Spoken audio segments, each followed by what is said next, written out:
300 plus employees at Astronomer. Astronomer has gotten a lot of questions over the last few days, and they wanted me to answer the most common ones. Gwyneth Paltrow, the Oscar-winning actress, wellness mogul, and founder of Goop, is once again at the center of controversy, this time not for her jade eggs or her candles, but for her unexpected appearance in a viral video campaign by a data automation company named Astronomer, the same company that just weeks earlier found itself thrust into the spotlight after its now former CEO and HR chief were caught on a kiss cam during a Coldplay concert, a moment that went instantly viral and created a scandal few saw coming and even fewer were prepared to navigate. So what does Gwyneth Paltrow have to do with a tech company, a kiss cam, and Chris Martin, her ex-husband, and Coldplay frontman? Apparently everything and nothing, because what began as an awkward moment at a stadium quickly snowballed into a media firestorm, a corporate meltdown, and eventually a bizarre branding opportunity that some are calling tone-deaf, others are calling genius, and everyone is still talking about. Let's rewind to mid-July 2025 when Coldplay was performing at Gillette Stadium in Foxborough, Massachusetts. During the band's encore, a kiss cam roamed the crowd and eventually landed onto seated individuals who seemed stiff and awkward, but also oddly familiar. They were later identified as Andy Byron, the CEO of Astronomer, and Kristen Cabot, the head of our at the same company. They barely smiled and did not kiss, prompting Chris Martin to quip over the mic either they're having an affair or they're just very shy. That comment, that clip, and that moment exploded on social media within hours. TikTok was flooded with memes, parodies, and speculation about whether the two executives were involved romantically or simply uncomfortable in the spotlight. What followed was a tsunami of scrutiny and backlash from employees, shareholders, and even internet sleuths who began unearthing internal company emails, employee reviews, and alleged evidence of workplace misconduct. In response, both Byron and Cabot resigned or were pushed out, depending on who you ask, and for a brief moment it seemed Astronomer a reaction to the story everyone's talking about. The CEO caught on kiss cam at a Coldplay concert, snuggling with his head of human resources. Today, there are serious questions whether they will be labeled temporary spokesperson. In the satirical promo, Paltrow deadpans through corporate nonsense buzzwords and mock interview questions, including one where she is asked to explain WTF just happened and instead pivots into a rehearsed spiel about Astronomer's data orchestration tools. The video is slick, the tone is ironic, and it seems designed to do one thing: make fun of the scandal and lean into the absurdity, but not everyone is laughing. Critics say the video minimizes a real workplace ethics issue. They argue it uses humor to distract from uncomfortable truths. And worse, they point out that Gwyneth Paltrow, who shares children with Chris Martin and has remained close to him since their conscious uncoupling, is an especially strange choice of spokesperson, given that the kiss cam incident happened at his concert and directly involved people connected to her by proximity, if not by profession, adding fuel to the fire. Reports emerged that the video had been filmed just days after the resignations, and that Paltrow was offered a high six-figure sum to appear in the campaign, though her reps denied it was about money, instead saying she found the idea self-aware and refreshingly meta. The backlash was swift. A wave of think pieces poured in from Wired to The Cut, with headlines like Gwyneth Paltrow just turned workplace drama into comedy, and not everyone's amused, and Paltrow's Astronomer ad crosses a line. Fans and critics alike debated whether this was an example of Hollywood's elite being out of touch with real corporate accountability or whether it was a masterclass in viral marketing. Some employees at Astronomer reportedly felt humiliated by the ad, according to anonymous posts on Glassdoor, and blind. They felt the company was laughing at their pain, minimizing internal damage, and turning legitimate concerns about leadership behavior into a punchline. Others, however, defended the move, arguing that it brought much-needed attention to Astronomer's actual product and mission, and that in an era where most corporate crisis responses feel scripted and hollow, this campaign felt bold and honest in its absurdity. Marketing experts weighed into, some praising the use of Paltrow as a way to cut through the noise, others pointing out that when your spokesperson is the ex of the band's lead singer and co-founder Pete DeJoy named interim CEO, those facts are public. What isn't? Kristen Cabot's final status? Reports only say on leave or under investigation. No termination memo, no LinkedIn update, no statement. That vacuum keeps the hypocrisy storyline alive. Viewer sentiment jumped straight to consequences. Billionaires don't need to scream, they just erase you. Others pushed for retroactive justice. Wonder if anyone she let go for inappropriate behavior should sue the company? Without an official closure, speculation fills the gap. about NDAs, severance packages, even wrongful termination suits from ex-employees. Legally, HR leaders often exit quietly. Contracts, equity vesting, separation agreements, those happen off camera. Cabot's husband has stayed silent as well. Commenters call that professional. Silence, however, doesn't stop the narrative. Online, her role is already The impact is real. Astronomer has seen a massive spike in Google searches, web traffic, and even new client inquiries, according to data reported by Ad Age and Social Blade. Meanwhile, public discourse has shifted from the original incident to whether it's okay to joke about the original incident, which in itself is a distraction loop. Some would say was the point all along, and then there's the Chris Martin factor. While he has not commented publicly on the video or the scandal, rumors have circulated that he was blindsided by both the kiss cam moment and Paltrow's involvement in the response. Some tabloids even suggest that he reached out to Paltrow privately, asking her to distance herself from the situation. Though these reports remain unverified, what is verified is that the video has reignited conversations about power dynamics in tech, the commodification of scandal, and the role celebrities play in shaping public perception of corporate culture, especially when they have personal ties to the story. As it continues to unfold, one thing is clear: the Astronomer saga is no longer just about a kiss cam or a couple of execs. It's about what happens when brands, personalities, reputations, and jokes collide in the age of algorithmic virality. It's a reminder that in 2025, the internet rarely forgets and always reacts, often before the full story is even known. And maybe that's the real twist in this tale, that the audience, the media, and the companies themselves are all actors in a stage play none of us fully understand, but all of us are eager to watch. As the dust settled from the initial media frenzy surrounding the Astronomer controversy, fresh waves of public reaction began to take shape. Many viewers, initially amused by the cleverness of Gwyneth Paltrow's cameo, began voicing discomfort with the implications of using celebrity irony to manage corporate fallout. What once felt like harmless humor started to resemble a calculated diversion, a sleek mechanism to pivot attention away from deeper concerns about leadership, accountability, and workplace values. Social commentators noted how swiftly a potentially serious internal matter had been reframed as viral entertainment. The production value, the scripted delivery, and the deliberate avoidance of specific names in the video contributed to a growing sense that this was less of a mea culpa and more of a performance designed to dominate the news cycle and shift the narrative, rather than confront it. Ethics watchdogs and workplace advocacy groups called out the campaign as a textbook example of corporate deflection, arguing that sincerity had taken a backseat to optics. Even though the message claimed to be transparent, the satire itself became a shield, making it difficult to tell whether Astronomer was acknowledging fault or simply mocking those who cared. Still, in marketing circles, the move sparked heated debate. Was this the future of damage control or a cautionary tale of reputation management gone too far? Insiders with knowledge of the campaign revealed that multiple versions of the script had been drafted, each carefully reviewed to ensure plausible deniability. No one was named, no timelines confirmed, and no internal acknowledgements made. The goal was to be meta enough to entertain, but vague enough to avoid legal exposure or admission of wrongdoing. The result was a polished piece of branded content that said everything and nothing at once. And while some media outlets praised it as genius, others accused the company of exploiting cultural references and emotional associations linked to Gwyneth Paltrow's personal life to boost visibility. The irony became a narrative unto itself, with online conversations splitting into factions: those who admired the boldness and those who saw it as hollow damage control. One unexpected twist came when smaller startups began mimicking the format, crafting their own Fox scandal response videos in a bid to ride the algorithmic coattails of Astronomer's viral success. Parody became marketing, and marketing became meta performance, with audiences unable to tell where the lines between authenticity, apology, and promotion were drawn. Meanwhile, former employees of the company began speaking anonymously on independent platforms, describing a culture that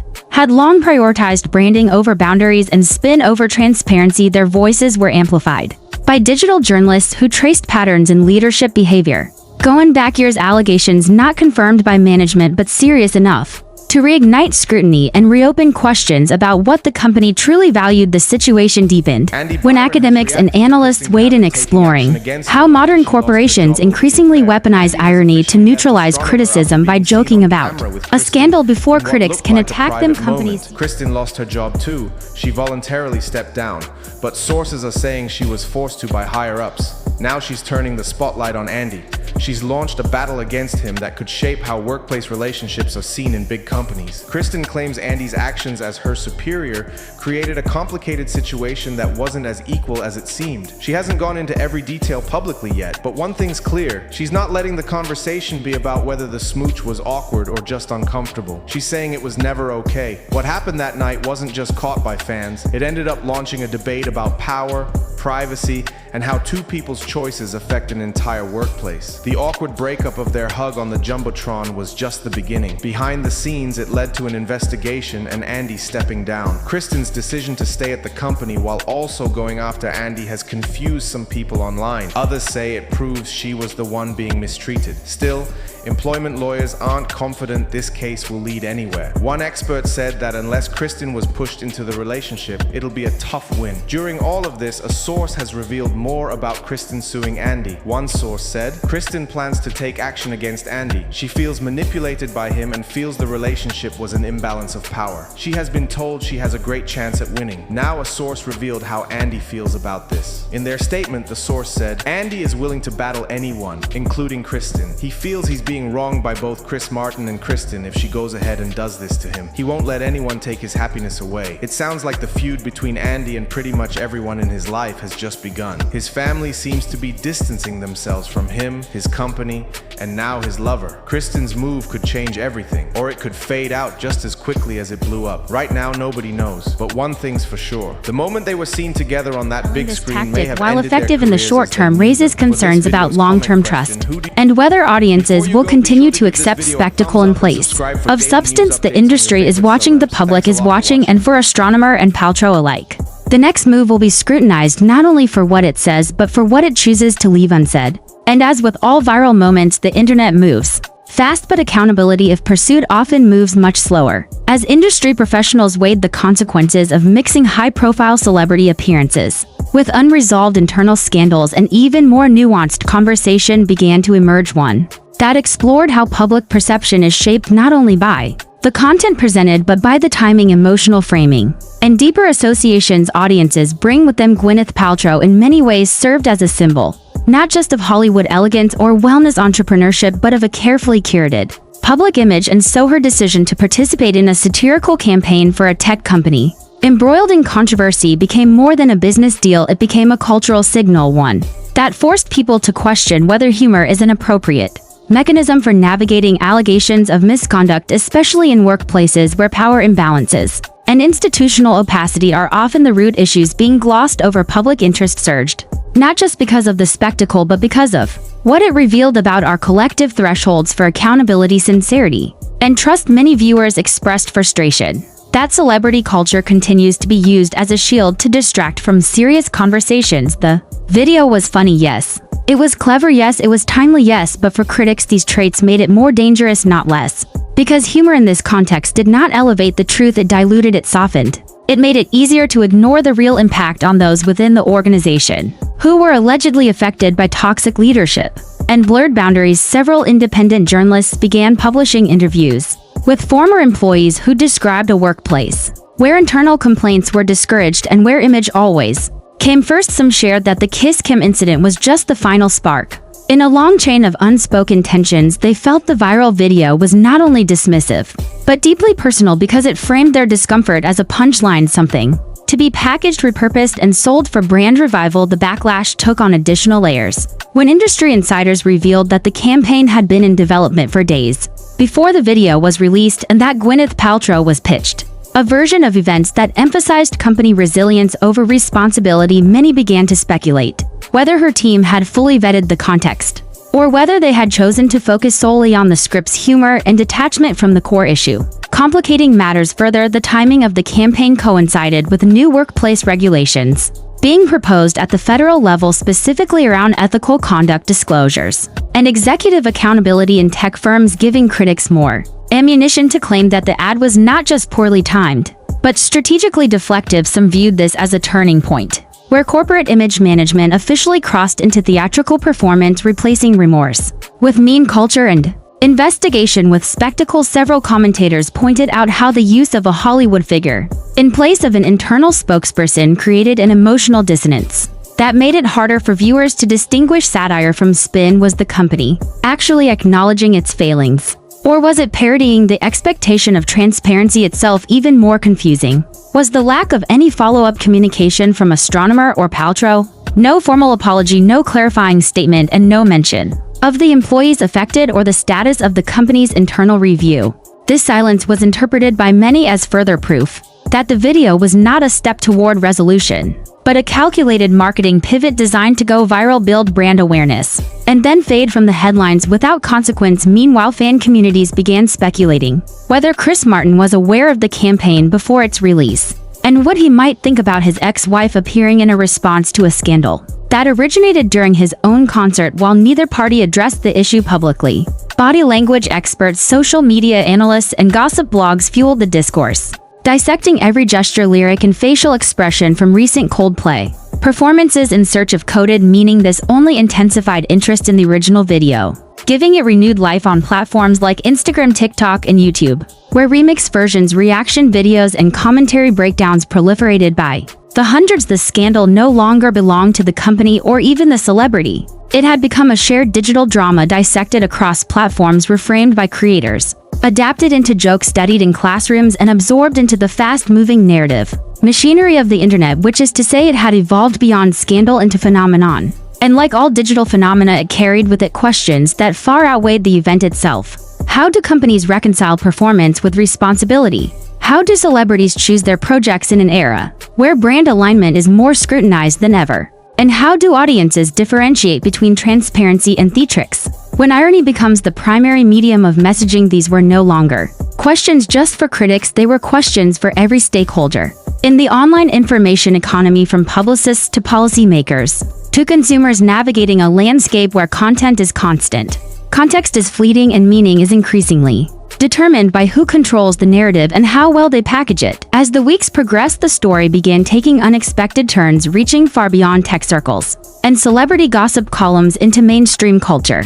where the intersection of workplace ethics, viral marketing, and personal storytelling drew attention from thought leaders and media theorists alike. The video that once seemed like a passing viral clip was now the subject of panel discussions, university lectures, and opinion editorials, all analyzing the power of irony and whether it can coexist with genuine accountability. Some argued that irony has become a form of armor, allowing institutions to sidestep direct engagement with uncomfortable truths. By making light of their failures, they create a barrier between themselves and their critics, a kind of rhetorical safe zone where satire shields them from deeper scrutiny. This theory gained traction as other companies began replicating similar formats, using high-production spoof videos to respond to their own missteps, hoping to frame their failures as punchlines before the public could frame them as scandals. But what they failed to consider is that audiences are evolving, becoming more media literate, more emotionally intelligent, and more skeptical of performative transparency, especially when it comes wrapped in celebrity endorsement. For many viewers,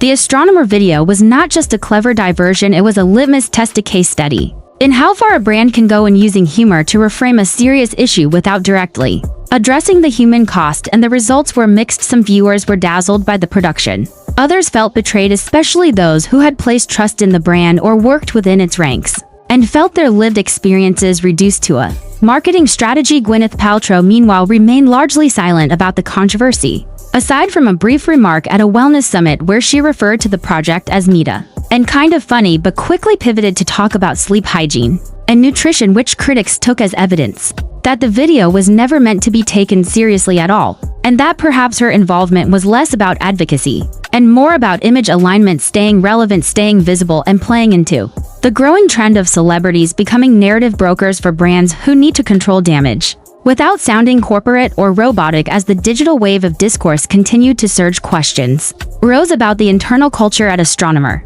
not just in terms of ethics, but in terms of what values were being celebrated and rewarded. If irony was the chosen language of redemption, what did that say about sincerity? Did anyone at the company ever directly apologize or reach out to affected teams, or was the entire crisis managed from a creative and brand elevation standpoint rather than a people-first approach? Independent watchdog groups began tracking social sentiment and employee reviews, noting a significant dip in trust and morale among current and former staff, even as the company's public profile appeared to be rising. Due to the attention surrounding the campaign, a troubling paradox emerged, where visibility increased but credibility eroded, where metrics spiked but meaning faded, and all the while the original issues of professional conduct, workplace boundaries, and ethical leadership remained unresolved, buried beneath layers of performance optics and viral spin. Industry insiders began circulating whispers that the company's board was considering another leadership reshuffle, in the hopes of quietly resetting the internal narrative. But without acknowledging the past, critics warned such a move would only repeat the cycle of image over substance. In this context, the use of Gwyneth Paltrow took on new weight. Her presence was not merely a cameo. It became a symbol of selective storytelling, of what happens when celebrity culture is used, not to spotlight truth but to obscure it. The controversy also raised alarms among media ethicists, who warned that as the lines blur between satire and sincerity, audiences may begin to lose the ability to distinguish genuine transparency from scripted. Rebranding efforts a dangerous slope, especially in sectors like tech, where companies wield enormous power over data infrastructure and public trust. The fact that a company dealing in data governance could respond to ethical questions with a spoof ad starring a Hollywood figure drew sharp criticism from advocacy groups, who argued that such a response trivializes the stakes involved in digital responsibility and human resource integrity. The conversation grew even louder when a leaked internal memo revealed that several junior employees had expressed discomfort with the direction of the campaign before it launched, raising concerns about tone, timing, and potential backlash. Their warnings were reportedly dismissed by leadership, who believed the buzz would ultimately outweigh the blowback. This revelation reignited calls for internal reform and raised difficult questions about whether anyone within the company had truly been listening, or whether the entire strategy was built around silencing dissent through distraction. As social media continued amplifying every new detail, hashtags trended calling for more transparency and accountability from both Astronomer and Gwyneth Paltrow, especially as more information surfaced about the production timeline, budget, and creative direction behind the now infamous video. Users demanded that companies stop using celebrity cameos as shields from genuine scrutiny and instead begin prioritizing ethical leadership, internal reflection, and authentic apology. But whether these calls would be heard or fade into the digital noise remained uncertain, as the public moved on to newer scandals, newer spectacles, and newer narratives to consume and critique. And so what began as a single moment on a kiss cam became something far bigger, a mirror held up to the ways we blur entertainment and accountability, how we watch, laugh, share, and move on without ever really knowing what went unresolved beneath the surface. Because when celebrity irony replaces apology and performance becomes policy, the question is no longer what happened, the question is what are we willing to accept in place of the truth. This video covers legal allegations in a news context. All claims are from official filings and no guilt is implied until proven in court. Please keep all discussions respectful. Allegations are not facts until proven in court.